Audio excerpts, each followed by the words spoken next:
Kejaksaan Agung atau Kejagung telah menetapkan Harvey Mois sebagai tersangka kasus dugaan korupsi timah.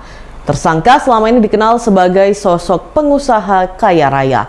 Lantas, dari mana saja sumber kekayaan yang dimiliki suami Sandra Dewi tersebut? Dikutip dari Bangkapos.com, Harvey merupakan seorang pengusaha batu bara. Ia disebut-sebut menguasai tambang batu bara di Bangka Belitung, yang tak lain merupakan kampung halaman sang istri. Salah satu perusahaan yang dijalankan Harvey yakni PT Multi Harapan Utama. Ia menjabat sebagai presiden komisaris di perusahaan batu bara itu. Harvey juga disebut memiliki saham di 5 perusahaan batu bara lainnya, yakni PT Refine Bangkatin, CV Venus Inti Perkasa, PT Tinindo Internusa, PT Sari Wiguna Bina Sentosa, dan PT Stanindo Inti Perkasa. Baik Harvey maupun Sandra Dewi tidak banyak mengumbar kehidupan pribadinya. Namun, pasangan ini dikabarkan memiliki berbagai fasilitas mewah, mulai dari mobil mahal hingga jet pribadi. Dalam kasus yang menjeratnya, Harvey diduga berperan sebagai akomodir. Ia mengakomodasi perpanjangan tangan PT RBT untuk kegiatan penambangan timah ilegal. Harvey sendiri menjadi tersangka ke-16 dalam kasus yang merugikan negara sebesar 271 triliun rupiah ini. Staf khusus Presiden mengungkap sikap Jokowi seusai namanya kerap disebut saat sidang sengketa Pilpres 2024. Adapun kubu Anies dan Ganjar menyebut Presiden Jokowi menyalahgunakan kekuasaannya dalam memenangkan Prabowo Gibran. Pihak Presiden Joko Widodo disebut belum menyiapkan pembelaan terkait tuduhan tersebut. Pernyataan itu disampaikan oleh staf khusus Presiden bidang hukum Dini Purwono pada Rabu 27 Maret 2024. Menurut Dini, dalam sengketa hasil Pilpres, Presiden bukan merupakan salah satu pihak yang bersengketa. Dini mengatakan sidang sengketa hasil Pilpres sepenuhnya menjadi ranah MK, sehingga pihak istana menyerahkan sepenuhnya proses persidangan. Istana juga menunggu pembuktian dari sidang sengketa Pilpres hingga putusannya. Adapun dalam sidang perdana sengketa hasil Pilpres, kubu Anies Muhaimin menuding Jokowi menjalankan 3 agenda untuk melanggengkan kekuasaannya. Salah satu agendanya adalah menunjuk pengganti dirinya, yang mana dalam hal ini adalah Prabowo Gibran. Sementara kubu Ganjar Mahfud membeberkan skema nepotisme Presiden Jokowi di balik kemenangan paslon nomor urut 2. Skema nepotisme tersebut salah satunya adalah Jokowi memastikan putra sulungnya Gibran memiliki dasar untuk maju sebagai kontestan Pilpres. Kapolda Jawa Timur, Irjen Pol Imam Sugianto, memprediksi jumlah pemudik pada Lebaran 2024 akan meningkat menjadi 193 juta orang dari yang sebelumnya hanya 123 juta orang di tahun 2023 lalu. Sekitar 71,7% masyarakat Indonesia akan melaksanakan mudik Lebaran, dengan 16%-nya diperkirakan menuju wilayah Jawa Timur. Menurut Kapolda, penyumbang terbanyak pergerakan mobilisasi masyarakat untuk mudik adalah Jawa Timur, dengan sekitar 31 hingga 34 juta pemudik. Hal tersebut disampaikan Kapolda setelah rapat koordinasi operasi Ketupat Semeru 2024 bersama lintas sektoral di Gedung Mahameru Polda Jatim pada Rabu 27 Maret 2024. Untuk mengakomodasi jutaan warga yang melakukan mobilisasi perjalanan mudik, Polda Jatim akan mengerahkan 17.000 personil gabungan yang terdiri dari Polri, TNI, dan jajaran samping untuk mengawal mobilisasi tersebut.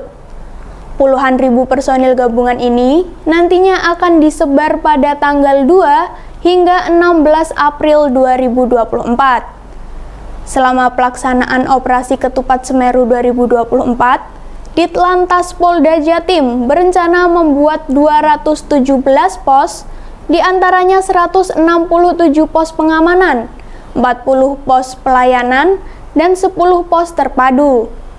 Selain mobilisasi arus mudik, Imam mengungkapkan momen yang tak kalah penting untuk diantisipasi adalah mobilisasi masyarakat yang bergerak menuju tempat wisata. Direktur Ditlantas Polda Jatim, Kombes Pol Komarudin, memprediksi puncak peningkatan jumlah kendaraan menuju ke tempat wisata akan terjadi pada H+2 Lebaran, yakni pada tanggal 12 hingga 13 April 2024. Pihaknya akan mempersiapkan segala sesuatunya agar jalur masuk keluar destinasi wisata di masing-masing daerah tidak terjadi kemacetan, meskipun terjadi lonjakan wisatawan. Menurut Komarudin, perlu adanya koordinasi yang baik antara pihak pengelola wisata dengan stakeholder terkait, termasuk satuan lalu lintas di masing-masing Polres.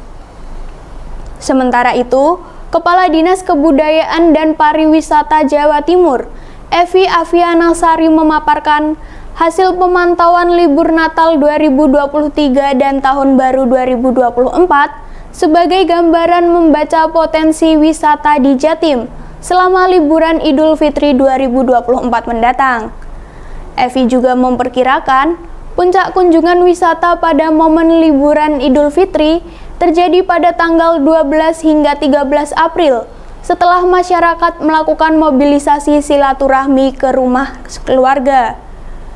Lalu, sebagai antisipasi adanya potensi cuaca ekstrim, Evi bersama pihaknya telah memiliki 86 desa wisata yang telah melengkapi mekanisme pemantauan kondisi cuaca secara digital. Dan Tribuners, berikut kita simak bersama video wawancara dari Kapolda Jawa Timur, Irjen Pol Imam Sugianto.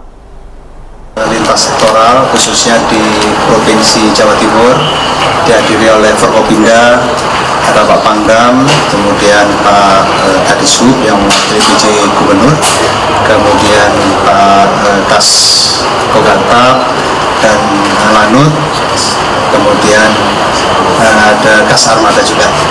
Alhamdulillah hari ini kita tadi sudah mendapatkan arahan-arahan untuk semua peserta rakor, terutama kita mengantisipasi apa yang diprediksi oleh Kementerian Perhubungan bahwa akan ada pergerakan 71,7% masyarakat kita yang akan melaksanakan mudik. Itu kurang lebih 16% sekian itu akan bergerak ke Jawa Timur. Tapi dengan komposisi seperti itu, Jawa Timur juga yang akan melaksanakan mudik ada 31 jutaan, yang masuk kurang lebih 34 juta. Tapi jadi undi. Tapi mudah-mudahan kita dengan konsolidasi hari ini kita bisa memetakan kerawanan-kerawanan yang akan terjadi. Kemudian kita akan menggelar operasi Ketupat Semeru 2024 yang akan kita gelar mulai tanggal 3 sampai tanggal 16. Nanti insya Allah kita akan gelar pasukan di Mapolda, kita undang Forkopimda. Kemudian kegiatan-kegiatan lain yang perlu kita antisipasi adalah wilayah-wilayah wisata setelah pelaksanaan Lebaran, karena itu libur panjang. Kita ketahui bahwa tanggal 10-11 insya Allah itu akan libur Idul Fitri, kemudian ada libur hari-hari yang menyertai yang mengawali dan mengakhiri itu sampai tanggal 15 itu merah. Kita antisipasi tanggal merah setelah pelaksanaan Idul Fitri tanggal 10.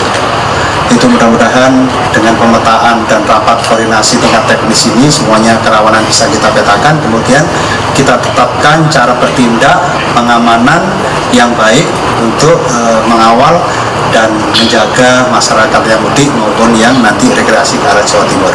Ada kurang lebih 16.000 lebih pasukan kita siapkan, itu dinamis, bisa bertambah sesuai dengan situasi atau pemetaan kerawanan yang nanti akan kita temukan di lapangan. Kemudian kita dari 16.000 lebih itu dari aparat TNI ada 1.300 lebih yang standby bahkan disiapkan 7.000. Kemudian stakeholder terkait, Kadishub, Satpol PP dan lain-lain itu kurang lebih ada ribuan, 1.000 lebih ya, 1.000 lebih. Kira-kira itu rekan-rekan. Mungkin ada yang mau ditanyakan, monggo.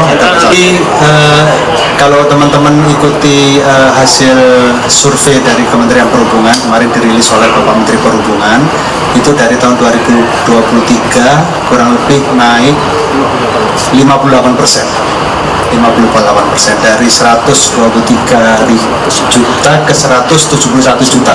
Iya. Menjadi 193 lebih. Jadi cukup signifikan.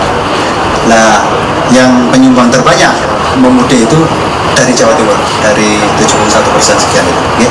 Jadi perlintasan sebidang kan masih menjadi ancaman kita. Ya, tadi menjadi perhatian kita, lintas bidang itu kurang lebih ada 1.300-an. Yang belum dijaga kurang lebih 700-an. Tadi saya tegaskan kepada para Kapolres, mudah-mudahan pulang dari sini, Kapolres langsung dengan Bupati dan Forkopimda di Kabupaten Kota mengadakan rapat koordinasi. Kita minta di perlintasan sebidang kereta api itu kecelakaan zero. Jadi mudah-mudahan pulang dari sini segera menyusun cara bertindak.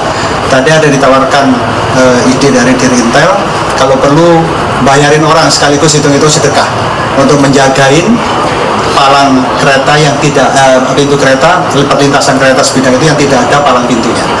Kasih orang sekitar dibayar, ya, untuk suruh jagain kendaraan-kendaraan yang melintas, terutama mengingatkan kendaraan-kendaraan yang melintas yang tidak ada palang pintunya. Itu perhatian kita. Ya. Yang kedua, menekan angka kecelakaan. Jawa Timur tahu-tahu sendiri rekan-rekan media nomor 1 tahun 2023 kecelakaan, ya. Mudah-mudahan tahun ini bisa kita tekan, terutama di rentang waktu penyelaksanaan operasi Ketua Semeru 2024 itu. Gitu ya. Dan untuk antisipasi kemacetan di pintu-pintu tol seperti apa? Pintu tol kemacetan ada sudetan-sudetan, tapi insya Allah di Jawa Timur ini tidak akan ada kemacetan. Yang kritikal itu kan yang dari Jakarta menuju Jawa Tengah kemudian menuju Jawa Timur, itu pun juga sudah mengurai. Di Jawa Timur insya Allah mudah-mudahan tidak akan ada kemacetan, terutama di tol-tol. Kalau ada kemacetan, itu sudah ada rumusnya, manakala ada kepadatan sampai sekian ribu kendaraan, itu pintu tol yang sana ditutup, dikeluarkan ke jalur-jalur bawah, begitu caranya. Ya, rumah kosong, kita menghimbau kepada masyarakat, kalau ada yang ditinggalkan mudik dalam waktu yang lama, itu tolong betul-betul dicek, terus kita petakan untuk dipatroli skala besar gabungan dari TNI, Polri, dan stakeholder terkait untuk mematroli. Mudah-mudahan tidak akan ada kejahatan-kejahatan kekerasan yang terjadi di rumah kosong. Ya, gitu ya, cukup ya. Klaim Israel yang telah membunuh petinggi Hamas dibantah oleh anggota Biro Politik Hamas, Izzat Al-Rizki. Menurutnya, Israel hanya mengarang kabar tewasnya Marwan Issa, salah satu komandan di sayap militer Hamas, Brigade Al-Qassam. Izzat menegaskan, konfirmasi terkait kabar apapun mengenai gerakan pembebasan Palestina akan diumumkan oleh pemimpin Brigade Al-Qassam. Pengumuman tidak akan disampaikan oleh pihak luar termasuk Israel yang dinilai gemar melakukan propaganda. Ia lantas mengungkap dugaan mengapa Israel memberikan kabar kematian Marwan Issa.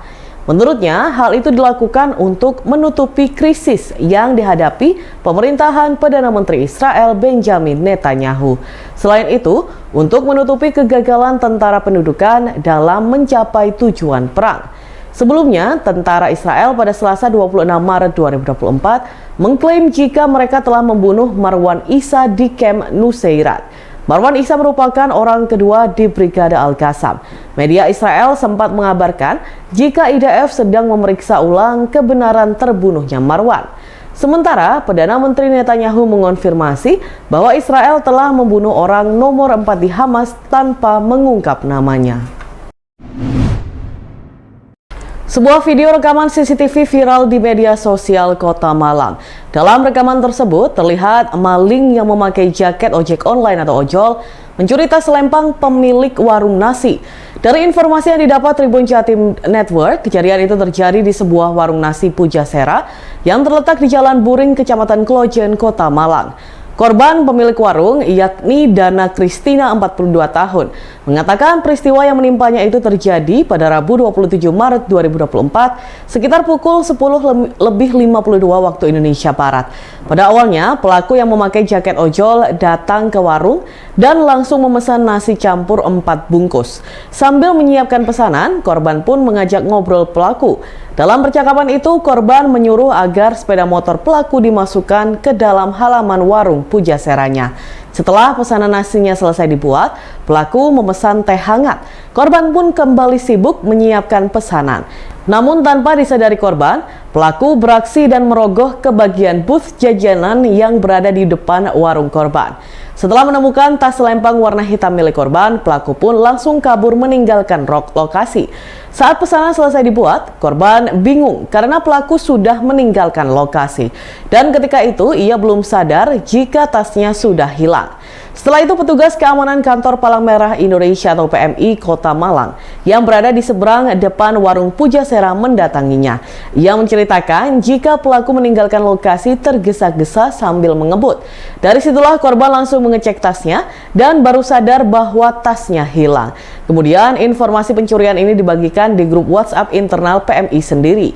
Dan di hari itu juga, sekitar pukul 13 siang waktu Indonesia Barat, ada Babinsa yang memberitahu PMI jika tasnya ditemukan di Jalan Jakarta, tepatnya depan kantor Bakorwil. Korban pun mendatangi Jalan Jakarta dan ternyata tasnya sudah diamankan petugas keamanan kantor Bakorwil. Ketika dicek, uang tunai Rp135.000 di dalam tas sudah hilang diambil pelaku. Berdasarkan rekaman CCTV, terlihat ciri-ciri pelaku tersebut, yaitu bertubuh pendek, memakai masker hitam, dan berjaket ojol. Diperkirakan usianya masih muda, antara 25 hingga 30 tahun. Sementara itu, Kasih Humas Polresta Malang Kota, Ibda Yudi Ristianto, meminta kepada masyarakat untuk waspada dan berhati-hati terhadap berbagai modus kejahatan.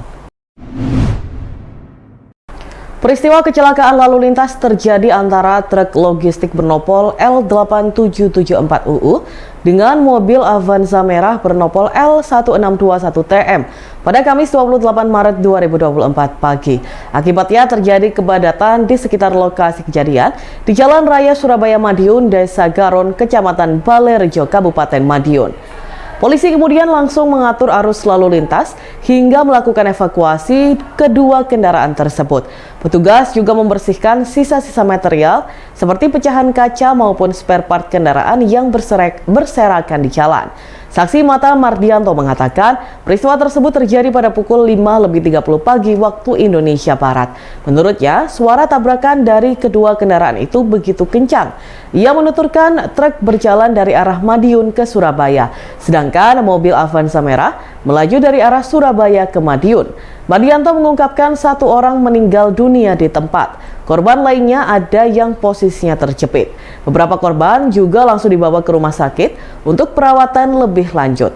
Sementara itu, berdasarkan data yang didapat, korban meninggal dunia bernama Supolo, penumpang mobil Avanza merah, warga Desa Tambak, Kecamatan Bungkal, Kabupaten Ponorogo. Kemudian identitas korban luka-luka antara lain sopir mobil Avanza merah Miswanto, asal Kecamatan Selahung, Ponorogo, beserta penumpang lainnya Dasi Pulung. Selanjutnya Bangkit, warga Nambak Bungkal, Samsul, asal Ponorogo, dan sopir truk logistik Sriono, asal Karangjati Ngawi. Kasus kecelakaan ini masih ditangani Gakum Satlantas Polres Madiun. Kedua kendaraan yang dievakuasi dengan cara diderek dibawa guna penyelidikan lebih lanjut. Korban luka-luka diketahui dirawat di RSUD Caruban. Dan Tribuners, berikut kita simak bersama wawancara dengan saksi mata Mardianto. Mardianto. Ya. Oh, Pak, ini jam berapa kejadiannya, Pak? Kejadiannya sekitar jam 5:30. Itu info awal kecelakaan itu gimana sih, Pak, mulanya, Pak? Kelihatannya dari sopir truk itu kan, kelihatannya ambil jalur kanan. Oh, truk Jadi, ya, jalur kanan. Ya. Arah mana itu, Pak? arah ke Surabaya. Arah ke Surabaya. Terus ini sama apa kecelakaannya? Makanya sama mobil pribadi warna merah, Arah mana itu, Pak? arah ke barat. Oh, arah ke barat. Itu kondisinya gimana, Pak? Kondisinya adu banteng. Waduh, banteng. Kencang berarti ya, Pak? Ya iyalah. Terus kondisi korban gimana, Pak? Bang MG1 yang patah tulang juga tadi ternyata. Itu dari sopir truk atau sopir Dari mobil? sopir pribadi, mobil merah. X sekarang menghadirkan lokal menjadi Indonesia.